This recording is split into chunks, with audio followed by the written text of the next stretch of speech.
എടാ കൊറേ നാളായിട്ടേ എനിക്കൊന്നും മനസ്സ് തുറന്ന് സംസാരിക്കണമെന്നുണ്ട് ഒരാളുടെ അടുത്ത്. എനിക്കിതിനെ വിശ്വസിക്കാവോ? അതെന്തൊരു ചോദ്യം വിളിയാ? ഈ വീട്ടിൽ വിശ്വസിക്കാൻ പറ്റുന്ന ഏറ്റവും കൂടുതൽ ഒരാൾ ഞാനാണ്. അളയൻ ധൈര്യമായിട്ട് എന്തുവേണേലും പറഞ്ഞോ. പറഞ്ഞില്ലേലും വലിയ വിഷയമൊന്നുമില്ല. പ്രണയത്തിന്റെ കേസൊക്കെ അല്ലേ, എല്ലാ മനുഷ്യർക്കും അവരുടെ ജീവിതത്തിൽ ഒരു ചെറിയ പ്രണയം എപ്പോഴെങ്കിലും ഉണ്ടായിരുന്നിരിക്കും. എടാ ഇതങ്ങനെ ചെറിയൊരു പ്രണയം ആയിരുന്നില്ലടാ.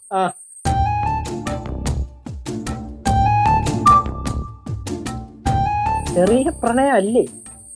അതാ നീ രാവിലെ ചോദിച്ചപ്പോ ഒഴിഞ്ഞു മാറി. എനിക്കിപ്പോഴേ ഒന്നും മനസ്സ് തുറന്ന് സംസാരിക്കാത്തതുകൊണ്ട് എന്തോ പോലെ. എടാ നിന്നെ ഞാൻ എന്റെ അളിയനായിട്ട് മാത്രമല്ലല്ലോടാ കാണുന്നത്. നീ എന്റെ ഒരു നല്ല ഫ്രണ്ട് അല്ലേ? അല്ലേ? അതൊക്കെയാണ്. പിന്നെ ഞാൻ ഈ പറയുന്ന കാര്യമുണ്ടല്ലോ, ഒരിക്കലും ഒരിക്കലും ലെച്ചൂസിന്റെ അടുത്ത് പറയാൻ പാടില്ല. പറഞ്ഞൂടാ? പറയാൻ പാടില്ല. ശിവാനിയോട് പറയാമോ? ശിവാനിയോടൊന്നല്ല, ആരോടും പറയാൻ പാടില്ല. ആരോടും പറയാൻ പാടില്ല? വേറൊന്നുമല്ലടാ, അവർക്കൊന്നും ചിലപ്പോ ഇത് ഉൾക്കൊള്ളാൻ പറ്റിയെന്ന് വരും. ഉൾക്കൊള്ളാൻ പറ്റിയെന്ന് വരില്ലേ? അല്ലേ സത്യം പറയലേ, അല്ലെ വേറെ കെട്ടുവല്ലും ചെയ്തിട്ടുണ്ടോ? പിള്ളേർ വല്ലതും ഉണ്ടോ? സത്യം പറ. പോടാ അങ്ങനെ അളയാടാ. ഇതേ പ്രണയോ, എന്റെ പവിത്രമായ പ്രണയം.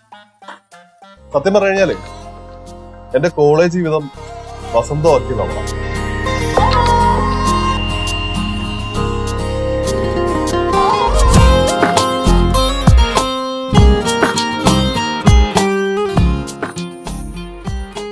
എന്നിലെ പ്രണയാതുരനായ മനുഷ്യനെ തൊട്ടുണർത്തിയതാണ്.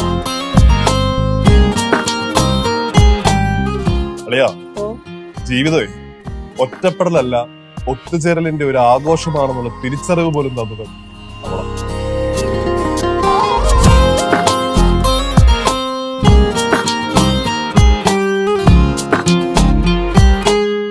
അളിയാടാ, അവള് നടന്നു വരുമ്പോഴേ ചെറിയൊരു തണുത്ത കാറ്റ് വീശുന്ന പോലെ എനിക്ക് തോന്നുമായിരുന്നു.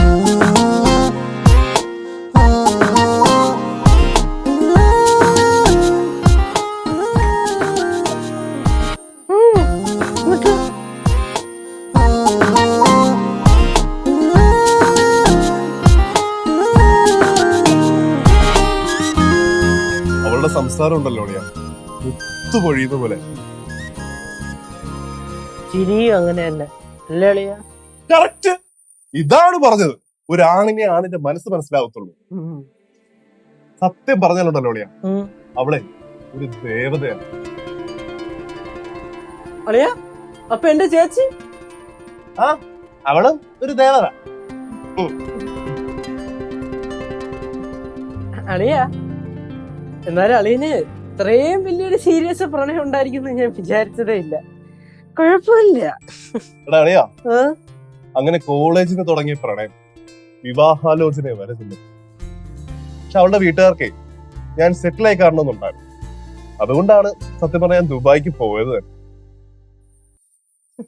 അങ്ങനെ അളിയൻ ദുബായിക്ക് പോയി. ദുബായിക്ക് പോയപ്പോ നാട്ടിൽ ആ കൊച്ചിന് നല്ലൊരു കല്യാണം വന്ന് ആ കൊച്ചിനെ കെട്ടിച്ചങ്ങ് വിട്ട്. അപ്പൊ പിന്നെ അത് കഴിഞ്ഞ് അളിയൻ നാട്ടിൽ വന്നപ്പോ അളിയനൊങ്ങ് കെട്ടി കൊച്ചായി സന്തോഷമായിട്ട് ഇപ്പൊ ജീവിക്കണം. പ്രശ്നം കഴിഞ്ഞ്. അളിയന്റെ കല്യാണം കഴിഞ്ഞു, പക്ഷെ ഉമ്മയുടെ കല്യാണം കഴിഞ്ഞിട്ടില്ല. ഉമ്മയല്ല, ഉമ്മ കിട്ടിയില്ല. സിംഗിൾ.